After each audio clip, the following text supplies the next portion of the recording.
Dear Esther, I sometimes feel as if I've given birth to this island. Somewhere between the longitude and latitude, a split opened up, and it beached remotely here.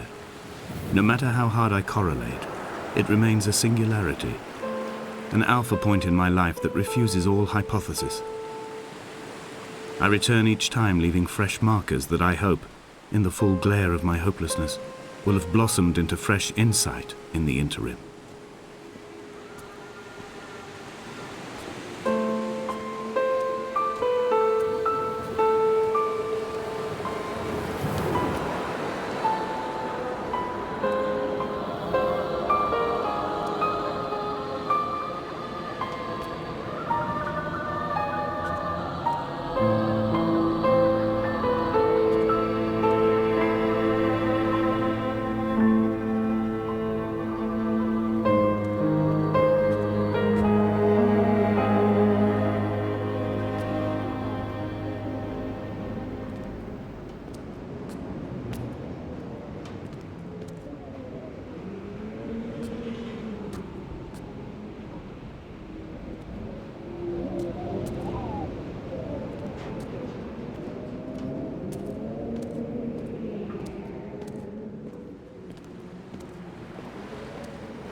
Donnelly reported the legend of the hermit, a holy man who sought solitude in its most pure form.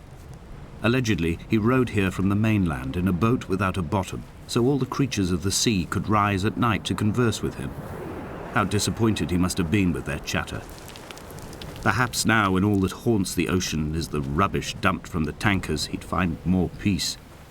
They say he threw his arms wide in a valley on the south side, and the cliff opened up to provide him shelter. They say he died of fever 116 years later. The shepherds left gifts for him at the mouth of the cave, but Donnelly records they never claimed to have seen him. I have visited the cave and I have left my gifts, but like them, I appear to be an unworthy subject of his solitude.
At night, you can see the lights sometimes from a passing tanker or trawler. From up on the cliffs, they are mundane. But down here, they fugue into ambiguity. For instance, I cannot readily tell if they belong above or below the waves. The distinction now seems banal. Why not everything and all at once? There's nothing better to do here than indulge in contradictions whilst waiting for the fabric of life to unravel.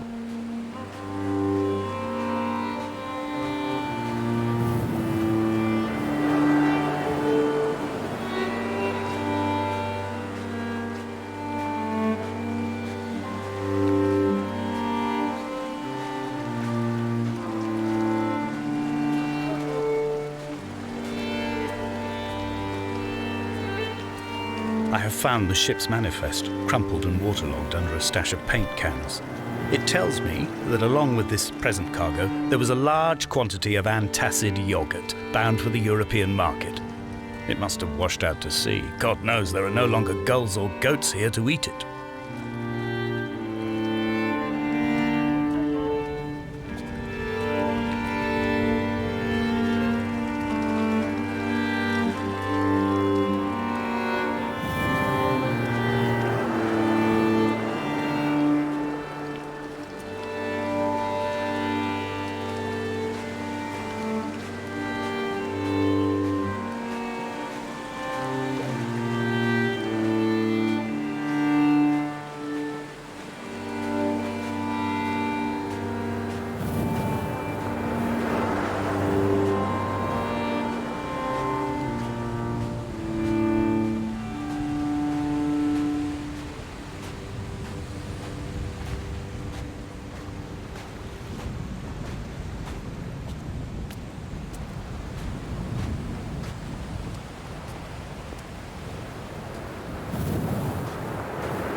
Reading Donnelly by the weak afternoon sunlight. He landed on the south side of the island, followed the path to the bay and climbed the mount. He did not find the caves, and he did not chart the north side. I think this is why his understanding of the island is flawed, incomplete. He stood on the mount and only wondered momentarily how to descend. But then, he didn't have my reasons.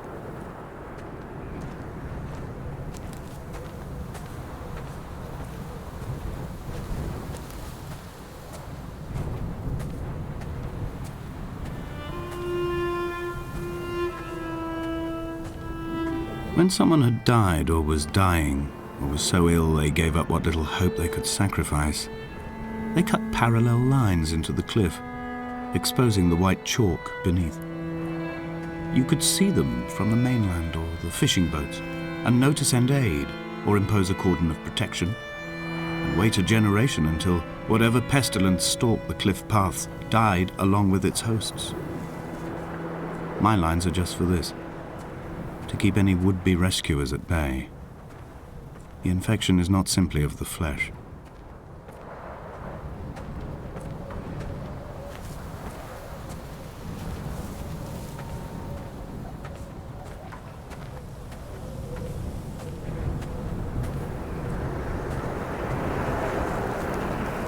I quote directly, "A motley lot with little to recommend them. I have now spent 3 days in their company. That is, I fear, enough for any man not born amongst them. Despite their tedious inclination to quote scripture, they seem to me the most God-forsaken of all the inhabitants of the outer isles. Indeed, in this case, the very gravity of that term, forsaken by God, seems to find its very apex. It appears to me that Donnelly, too, found those who wander this shoreline to be adrift from any chance of redemption. Did he include himself in that, I wonder?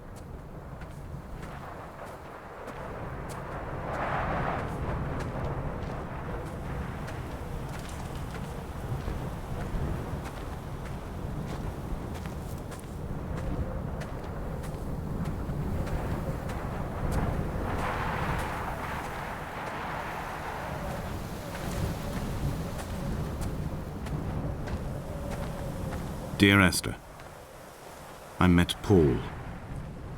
I made my own little pilgrimage.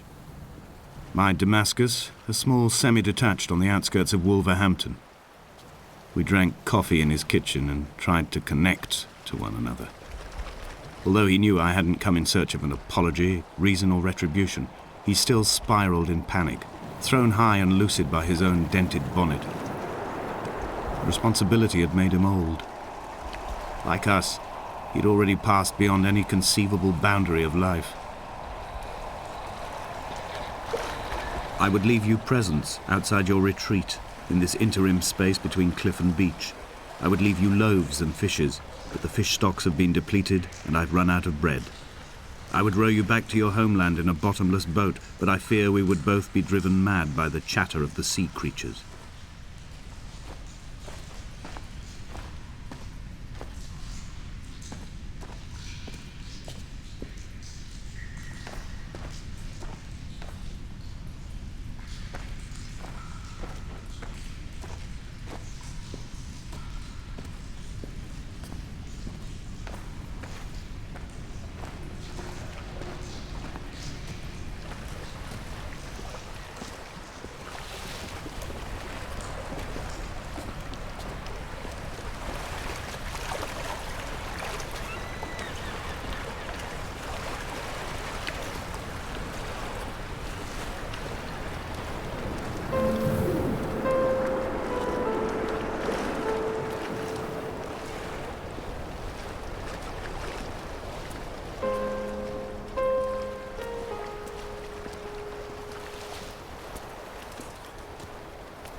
I've become convinced I am not alone here, even though I'm equally sure it is simply a delusion brought upon by circumstance. I do not, for instance, remember where I found the candles, or why I took it upon myself to light such a strange pathway. Perhaps it is only for those who are bound to follow.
Dear Esther, I have now driven the stretch of the M5 between Exeter and Bristol over 21 times.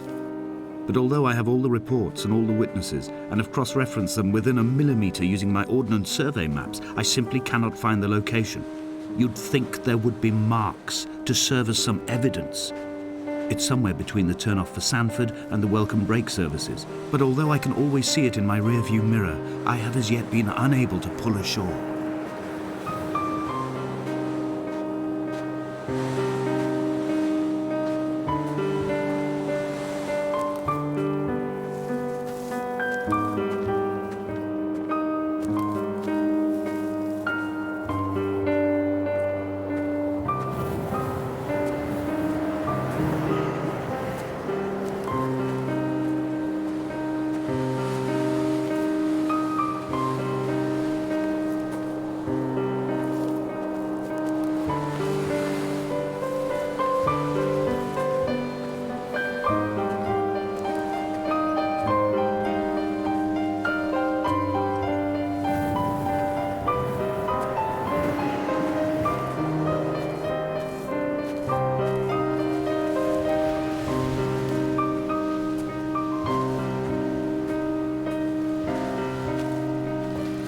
It's only at night that this place makes any sluggish effort at life.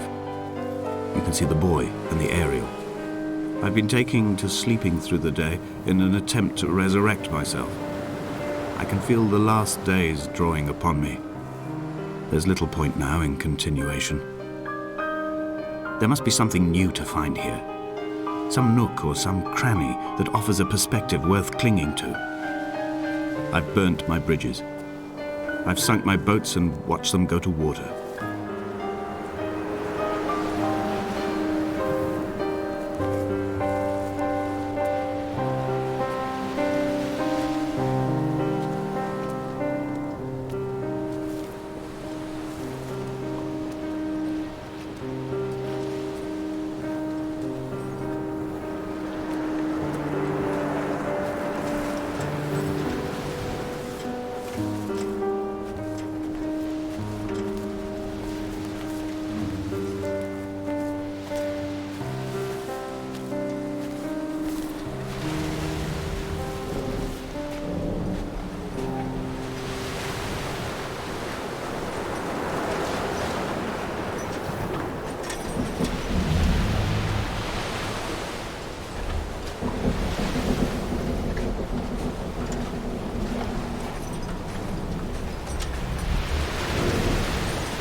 There must be a hole in the bottom of the boat.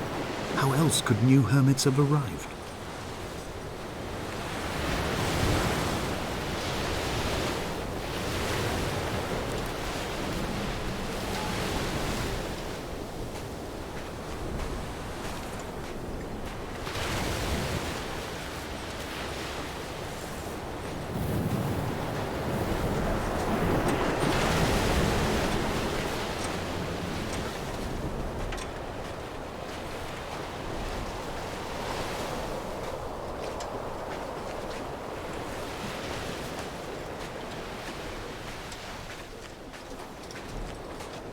I had kidney stones and you visited me in the hospital.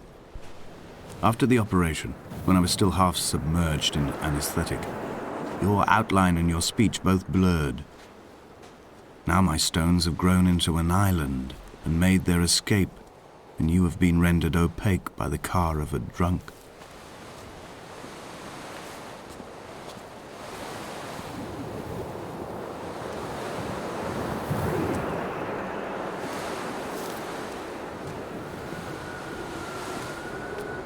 Is this what Paul saw through his windscreen? Not Lot's wife looking over her shoulder, but a scar in the hillside, falling away to black forever.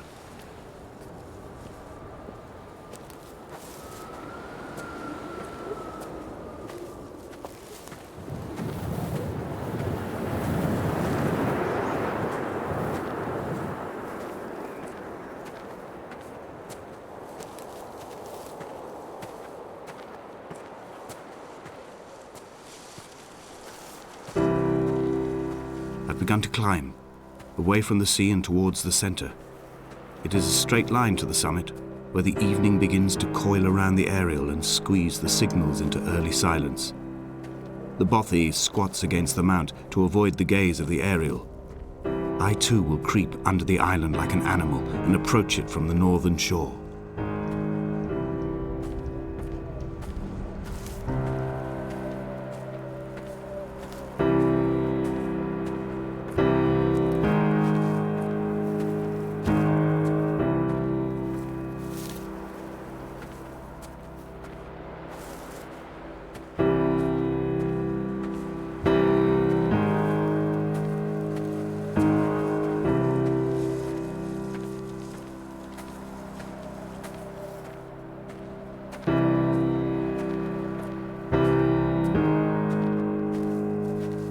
The bothy was constructed originally in the early 1700s. By then, shepherding had formalized into a career. The first habitual shepherd was a man called Jakobsen, from a lineage of migratory Scandinavians. He was not considered a man of breeding by the mainlanders. He came here every summer whilst building the bothy, hoping eventually that becoming a man of property would secure him a wife and a lineage. Donnelly records that it did not work. He caught some disease from his malcontented goats and died 2 years after completing it. There was no one to carve white lines into the cliff for him either.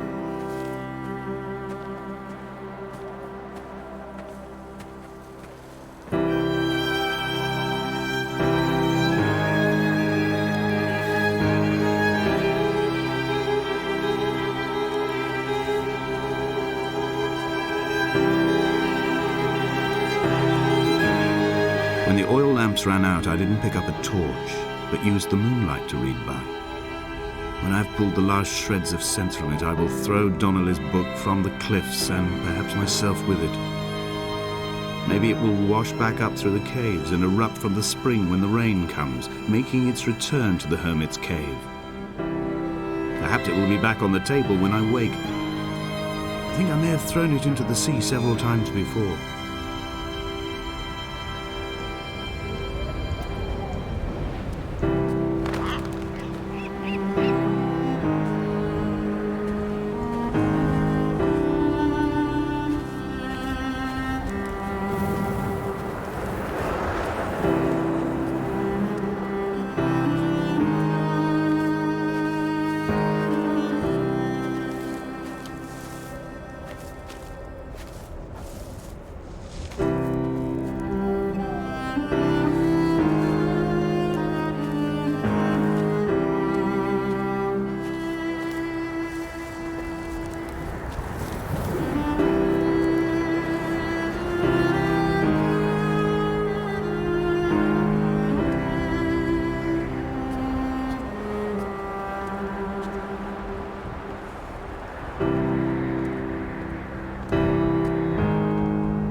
What to make of Donnelly, the laudanum and the syphilis?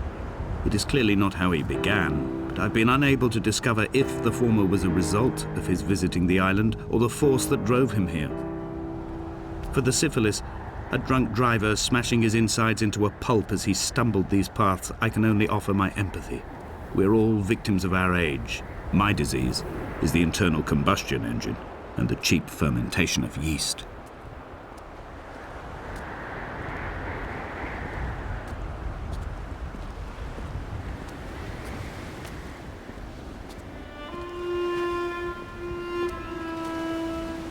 They found Jakobsen in early spring. The thaw had only just come. Even though he'd been dead nearly 7 months, his body had been frozen right down to the nerves and had not even begun to decompose. He'd struggled halfway down the cliff path, perhaps looking for some lost goat, or perhaps in a delirium, and expired, curled into a claw right under the winter moon. Even the animals shunned his corpse. The mainlanders thought to bring it home unlucky. Donnelly claims they dragged it to the caves to thaw out and rot, but he is proving an unreliable witness.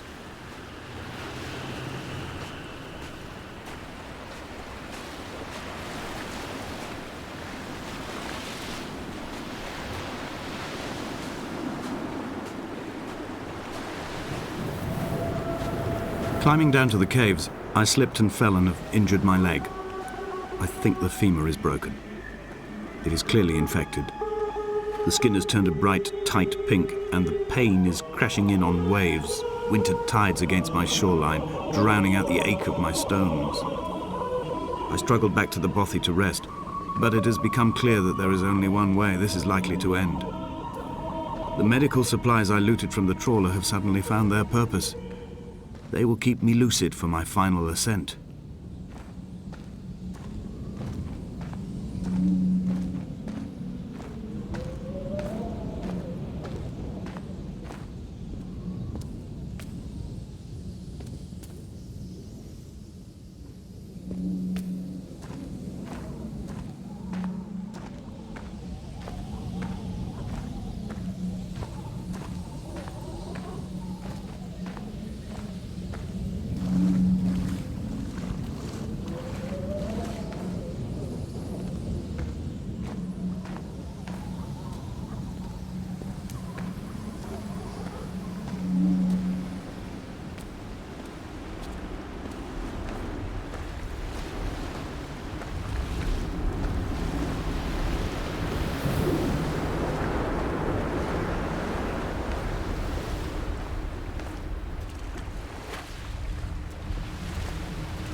From here, this last time, I have understood there is no turning back.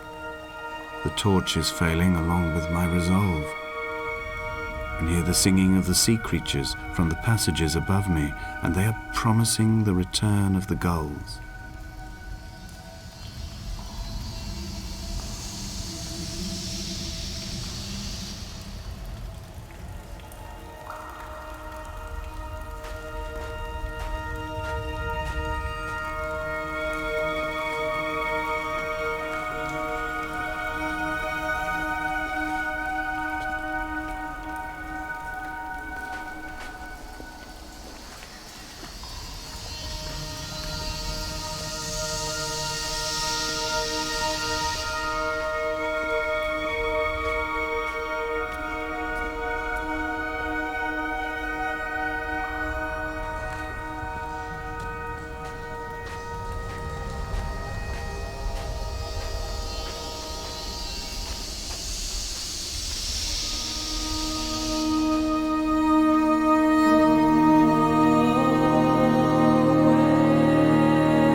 There is no other direction, no other exit from this motorway. Speeding past this junction, I saw you waiting at the roadside, a one last drink in your trembled hands.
If the caves are my guts, this must be the place where the stones are first formed.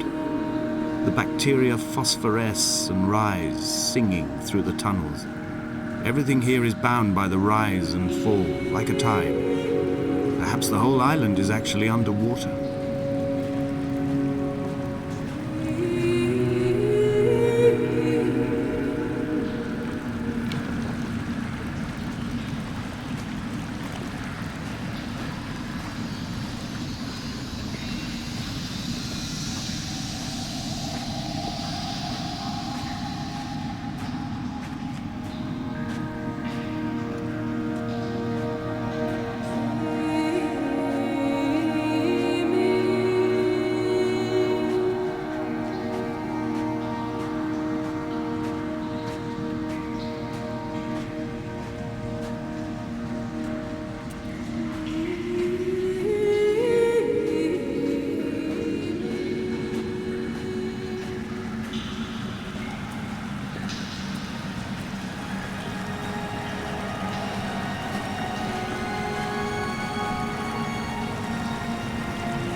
When I was coming round from the operation, I remember the light they shone in my eyes to check for pupil contraction.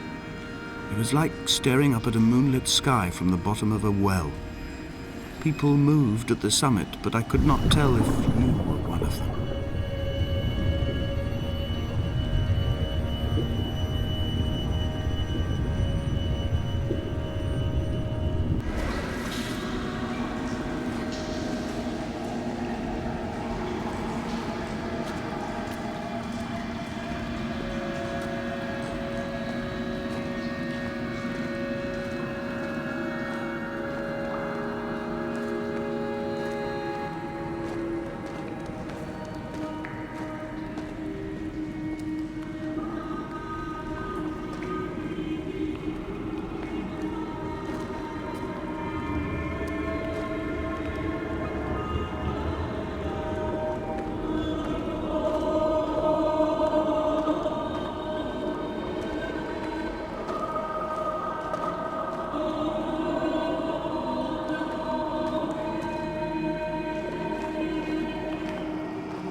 The moon over the Sandford Junction, headlights in your retinas.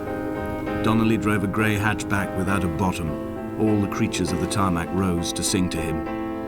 All manner of symbols crudely scrawled across the cliff face of my unrest. My life reduced to an electrical diagram. All my gulls have taken flight. They will no longer roost on these outcrops. The lure of the moon over the Sandford Junction is too strong.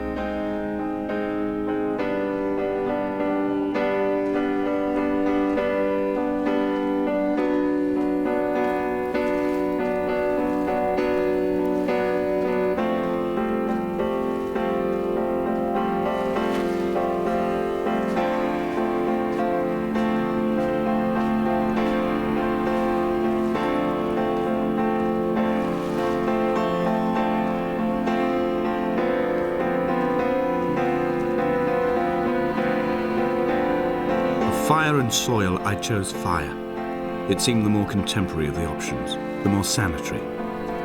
I could not bear the thought of the reassembly of such a ruins. Stitching arm to shoulder and femur to hip, charting a line of thread like traffic stilled on a motorway, making it all acceptable for tearful aunts and traumatized uncles flown in specially for the occasion. Reduce to ash, mix with water, make a phosphorescent paint for these rocks and ceilings.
There were chemical diagrams on the posters on the walls on the waiting room. It seemed appropriate at the time.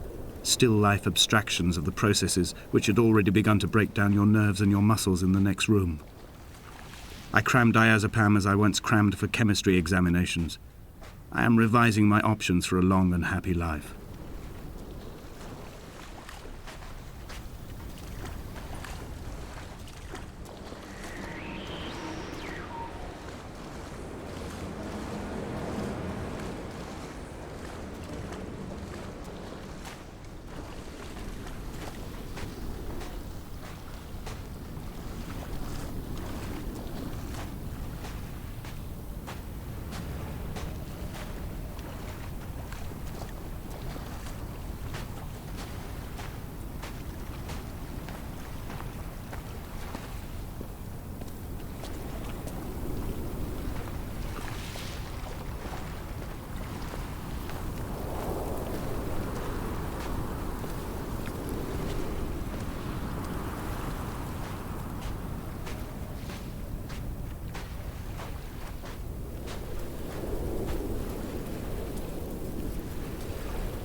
From here, I can see my armada.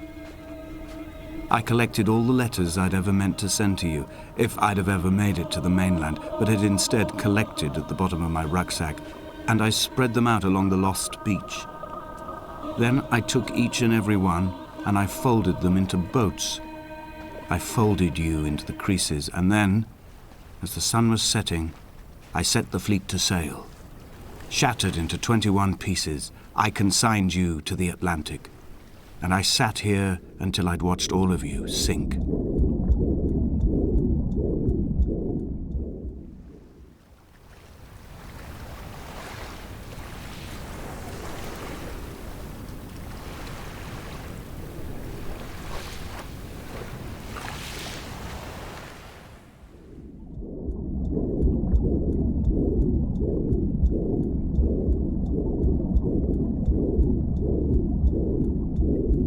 Come back.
When Paul keeled over dead on the road to Damascus, they resuscitated him by hitting him in the chest with stones gathered by the roadside. He was lifeless for 21 minutes, certainly long enough for the oxygen levels in his brain to have decreased and caused hallucinations and delusions of transcendence. I'm running out of painkillers, and the moon has become almost unbearably bright.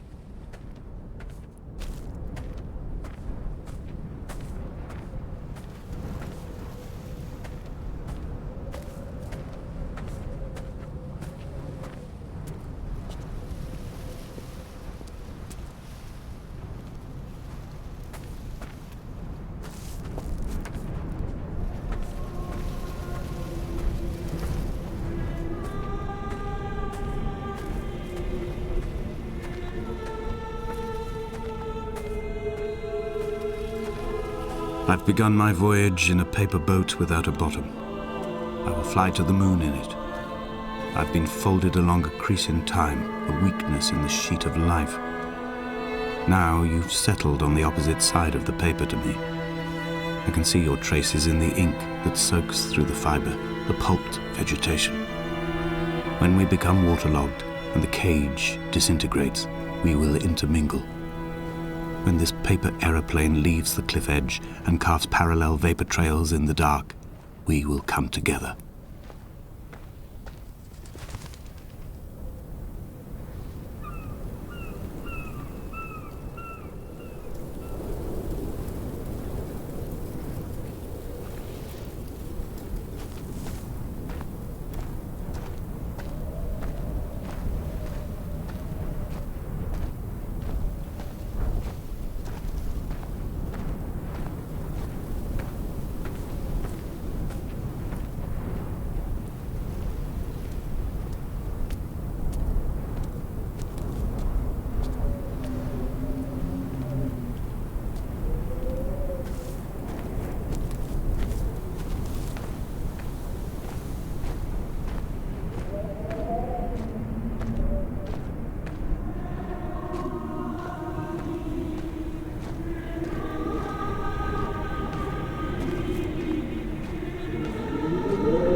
If only Donnelly had experienced this, he would have realized he was his own shoreline, as am I. Just as I am becoming this island, so he became his syphilis, retreating into the burning synapses, the stones, the infection.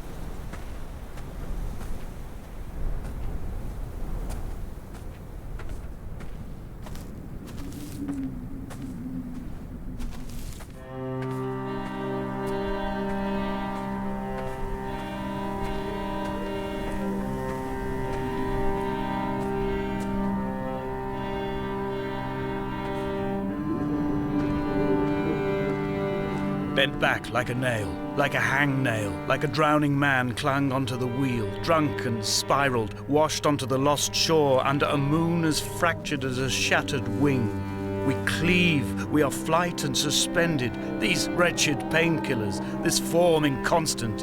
I will take flight, I will take flight.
gull perched on a spent bonnet, sideways, whilst the sirens fell through the middle distance and the metal moaned in grief about us.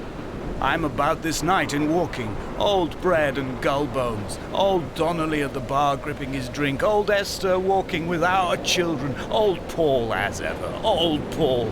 He shakes and he shivers and he turns off his lights alone.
The Ariel.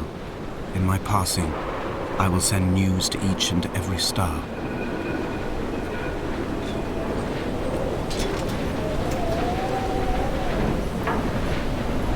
Dear Esther, I have burnt my belongings, my books, this death certificate. Mine will be written all across this island. Who was Jakobsen? Who remembers him? Donnelly has written of him, but who was Donnelly? Who remembers him? I have painted, carved, hewn, scored into this space all that I could draw from him. There will be another to these shores to remember me. I will rise from the ocean like an island without bottom, come together like a stone, become an Ariel, a beacon that they will not forget you. We've always been drawn here. One day the gulls will return and nest in our bones and our history. I will look to my left and see Esther Donnelly flying beside me. I will look to my right and see Paul Jakobsen flying beside me. They will leave white lines carved into the air to reach the mainland, where help will be sent.